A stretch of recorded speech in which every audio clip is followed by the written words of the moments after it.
राज्य सरकार के द्वारा लॉकडाउन 5 के आदेश आज जारी किए गए हैं, जो 30 जून तक प्रभावी रहेंगे। ये गाइडलाइंस इस सिद्धांत पर बनी है कि सामान्य जनजीवन जो है इसकी ओर सावधानी पूर्वक धीरे धीरे बढ़ा जाए।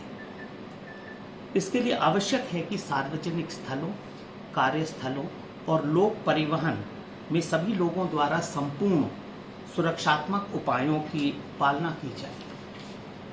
आप सब जानते हैं कोरोना वायरस से खतरा अभी भी बरकरार है, परंतु 10 हफ्ते के लॉकडाउन से इसके सामुदायिक फैलाव को रोका गया है। राज्य की चिकित्सा व्यवस्था को सुदृढ़ किया गया है कि किसी भी परिस्थिति से अब निपटा जा सके। टेस्टिंग कैपेसिटी जो है उसमें भारी वृद्धि की गई है और सभी लोग इस खतरे से अब की गंभीरता से परिचित हो गए हैं, जानते हैं और क्या सुरक्षात्मक कदम उठाने हैं उसकी भी उनको अब पूरी जानकारी है और वो लोग फॉलो भी करने लगे। इसलिए अभी हमें कुछ समय तक कोरोना के साथ अपना सामान्य जीवन जीने की आदत डालनी पड़ेगी। मैं सब लोगों को सावधान करना चाहूँगा कि जहाँ कहीं भी लॉकडाउन जल्दबाजी में खोला गया है या लोगों ने सावधानी नहीं बरती है, तो वहाँ पर स्थिति पूर्व से भी बदतर हुई है और लॉकडाउन और सख्ती से लगाना पड़ा है। जो कोई भी गैर जिम्मेदार होता है वो स्वयं को या अपने परिवार को एवं औरों को काफी संकट में डाल सकता है। इसलिए राज्य सरकार द्वारा जो गाइडलाइंस बनाई गई हैं, इनमें महत्वपूर्ण ये नहीं है कि क्या गतिविधियां अब खोली जा रही हैं, क्योंकि कुछ सीमित को छोड़ के बाकी सारी गतिविधियां खोली जा रही हैं।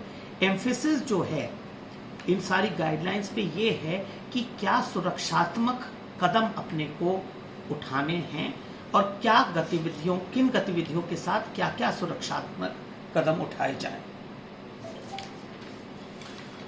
जहां कहीं भी पॉजिटिव केसेस आते हैं वहां पर एक कंटेनमेंट जोन बनाया जाता है, जिससे कि उस संक्रमण को वहीं का वहीं आइसोलेट और रोक दिया जाए। इस एरिया में कर्फ्यू भी लगता है। यहाँ किसी भी प्रकार की गतिविधि अनुमत नहीं है, केवल मेडिकल या बहुत ही अति आवश्यक सेवाओं से संबंधित। कंटेनमेंट जोन के जस्ट बाहर एक बफर जोन होगा। यहाँ पर जिला प्रशासन स्थिति को देखते हुए तय करेगा कि क्या गतिविधियां अनुमत की जाए और क्या नहीं की जाए। समस्त राज्य में 30 जून तक रात्रि कर्फ्यू रहेगा, रात के 9 बजे से सुबह 5 बजे तक। अग्रिम आदेश तक निम्न गतिविधियां प्रोहिबिटेड रहेंगी, निषिद्ध रहेंगी राज्य में। अंतर्राष्ट्रीय हवाई यात्रा, सारी समस्त शैक्षणिक संस्थाएं बंद रहेंगी, केवल ऑनलाइन लर्निंग होगी। सभी cinema hall, shopping mall, gyms, swimming pool, मनोरंजन park, theatres, bars, auditoriums, assembly hall और इस तरह से सभी सामाजिक, राजनीतिक, खेल, मनोरंजन, अकादमिक, सांस्कृतिक किसी भी प्रकार का ना तो कोई फंक्शन होगा और ना ही कोई सम्मेलन होगा। होटल्स, रेस्टोरेंट्स, क्लब हाउसेस में वो छोड़ के जो उनकी स्पोर्ट्स फैसिलिटीज हैं ये सब फिलहाल बंद रहेंगे। शॉपिंग मॉल्स भी अभी बंद रहेंगे और सभी धार्मिक और पूजा स्थल भी अग्रिम आदेश तक बंद रहेंगे। कोरोना के तहत हमने कुछ सुरक्षात्मक कदम जो लेने हैं वो निर्धारित किए हैं। ये हैं नेशनल डायरेक्टिव्स हैं कोविड मैनेजमेंट के लिए, ये अति आवश्यक हैं। जो सार्वजनिक स्थलों के लिए हैं उनको पालना करना अनिवार्य है, नहीं तो फाइन से दंडित किया जा सकता है, जैसे कि बाहर निकलने पे मास्क या फेस कवर पहनना, सार्वजनिक या कार्यस्थलों पे थूकने वर्जित है। सामाजिक दूरी बनाए रखना जो है न्यूनतम 6 फीट की दूसरों से। सार्वजनिक स्थान पर शराब, पान, तंबाकू आदि का सेवन। और सभी लोगों को सलाह दी जाती है कि जब कभी कि एक तो समय समय पर हाथ साबुन से धोते रहें, और जब जहाँ कहीं भी आपने ऐसा पॉइंट छुआ है जो पब्लिक कांटेक्ट में है, डोर हैंडल्स हैं, रेलिंग्स आदि हैं, तो आप तत्काल अपने हैंड को सैनिटाइज करिए या साबुन से धोइए। आपको अपने आप को भी सुरक्षात्मक रखना होगा। कार्यस्थलों के लिए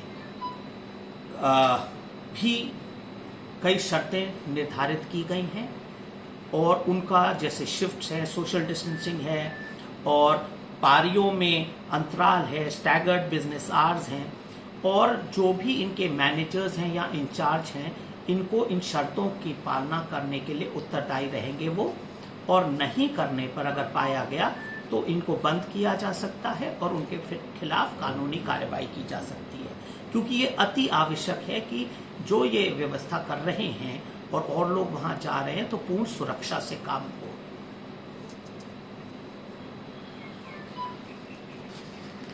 कुछ जनसंख्या की ऐसी श्रेणी है जिनको कोविड से ज्यादा खतरा है, जैसे 65 वर्ष की आयु से ऊपर की आयु के लोग, जो लोग जिनको पुराने रोग हैं, गर्भवती महिलाएं और 10 वर्ष से कम की आयु के बच्चे, इनको यथासंभव घर पे ही रहने की सलाह दी जाती है।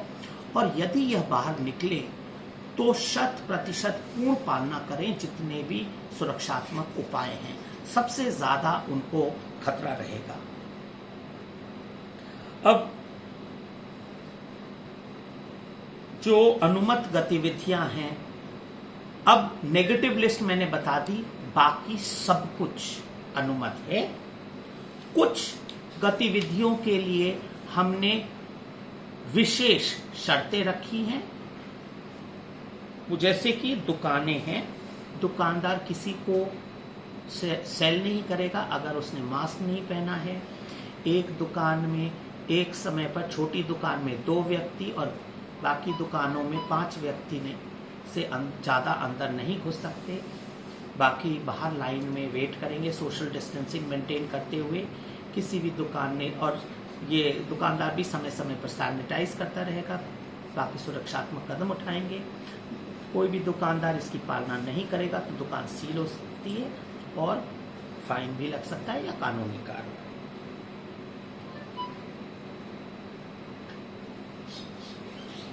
सलून, ब्यूटी पार्लर, नाई की दुकानें, ये भी, इनके लिए भी सुरक्षात्मक कदम निर्धारित किए गए हैं, जो हर ग्राहक के बाद एक तो सोशल डिस्टेंसिंग मेंटेन करेंगे और सारे उपकरणों को समय समय पर सैनिटाइज आदि करेंगे।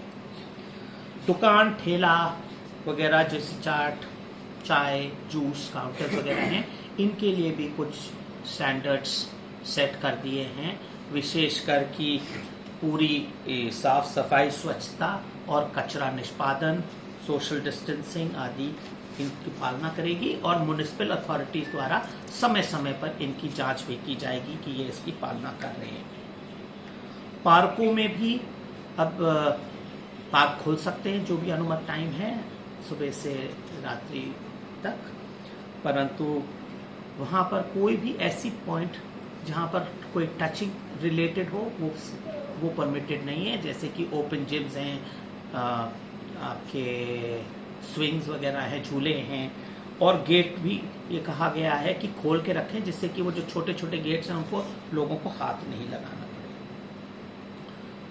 विवाह संबंधी समारोह जो है उसके लिए जो पूर्व निर्धारित शर्तें हैं वही ये लागू होंगी कि एक तो पूर्व सूचना देनी होगी एसडीएम को, 50 से अधिक गेस्ट नहीं हो सकते, और समारोह के दौरान सोशल डिस्टेंसिंग मेंटेन करनी होगी। इसकी पालना नहीं करने पर भारी जुर्म है।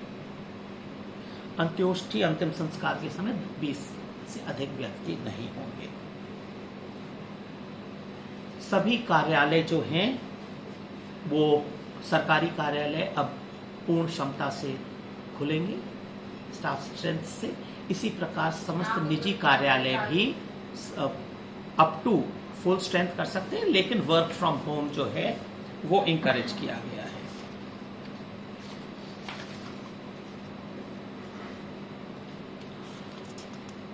जो अब व्यक्तियों और माल आदि वस्तुओं के परिवहन पे पूरा फ्री मूवमेंट है राज्य के भीतर और अंतरराज्य, एक्सेप्ट फॉर कंटेनमेंट जोन्स या कुछ और जो प्रतिबंध लगाए जाए। किसी प्रकार की पास आदि की अव्यवस्था समाप्त कर दी गई है। जो भी कमर्शियल यात्री वाहन हैं, बस, टैक्सी, ऑटो, रिक्शा, उनमें हर यात्री के बैठने से पूर्व और बाद में प्रॉपर सैनिटाइजेशन करना होगा। किसी भी वाहन में जो उसकी ऑथराइज्ड सीटिंग क्षमता है उससे अधिक यात्री नहीं बैठ सकते, अन्यथा कानूनी कार्रवाई की जाएगी और वाहन को जब्त किया जाएगा। राज्य में बसें अब पुनः चालू कर दी जाएंगी। वो जो स्वीकृत उनके मार्ग हैं अंतरराज्य या राज्य के भीतर, अगेन कंटेनमेंट जोन में नहीं। जो बस संचालक है उसकी जिम्मेदारी है कि बसों में पूर्ण सुरक्षात्मक उपाय किए जाएं, लोगों के चढ़ने पर उतरने पर सैनिटाइज किए जाएं कॉन्टैक्ट पॉइंट्स, और जर्नी से पहले और बाद में पूरी बस का प्रॉपर सैनिटाइजेशन किया जाए। सिटी बस फिलहाल अभी आरंभ नहीं की जा रही है। ये पूरे राज्य में चल जाएगी सर? एक जन जागरूकता का अभियान जारी किया जाएगा जिसमें लोगों को बताया जाएगा सुरक्षात्मक उपायों के बारे में। 3 महत्वपूर्ण उपाय हैं। अपने को सुरक्षित रखें, दूसरे को कि आप फेस कवर के बिना बाहर नहीं जाएं, घर के बाहर, चाहे सार्वजनिक स्थानों, कार्यस्थलों या लोक ट्रांसपोर्ट हो। दूसरा, दूसरे व्यक्ति से आप 6 फीट की दूरी रखें तो आप सेफ रहेंगे। और तीसरा, हाथों को साफ रखें, कभी भी कोई चीज़ ऐसी टच की गई हो सैनिटाइज करें, और सबसे बेहतर होता है साबुन और पानी से धोएं। जितने भी शैक्षणिक संस्थान हैं वो ऑनलाइन लर्निंग करा रहे हैं, उनको भी अब अपने स्टूडेंट्स को इन्हीं चीज़ों के बारे में भी जानकारी देनी होगी, और स्टूडेंट्स भी अपने परिवार और अन्य सदस्यों को इस बारे में बताएंगे। और जो भी वॉलंटियर्स सरकार के साथ जुड़ना चाहें वो जिला प्रशासन से संपर्क करें। बाकी समस्त एनजीओज, अपने कम्युनिटी ऑर्गेनाइजेशंस, एसोसिएशंस जो भी जुड़ना चाहें कम्युनिटी अवेयरनेस में, जिससे कि सारे लोग जागरूक हो जाएं और हम सब लोग इस कोरोना संक्रमण के दौरान सुरक्षात्मक रूप से कार्य कर सके और सामान्य जनजीवन की ओर बढ़ सके। अंत में पुनः मेरा यही निवेदन रहेगा, कोई गैर जिम्मेदारी से कार्य नहीं करे जिससे कि इसकी जोखिम सबको उठानी पड़े। बाकी किसी भी प्रकार का आप सुरक्षात्मक कदम उठाएंगे, किसी भी प्रकार का घबराने की कोई जरूरत नहीं है। धन्यवाद। सर, बसों के बारे में बता दीजिए, ये जो सारे जो रूट्स हैं, प्राइवेट बसें भी चल पाएंगी या केवल रोडवेज चलेंगी, वो जरा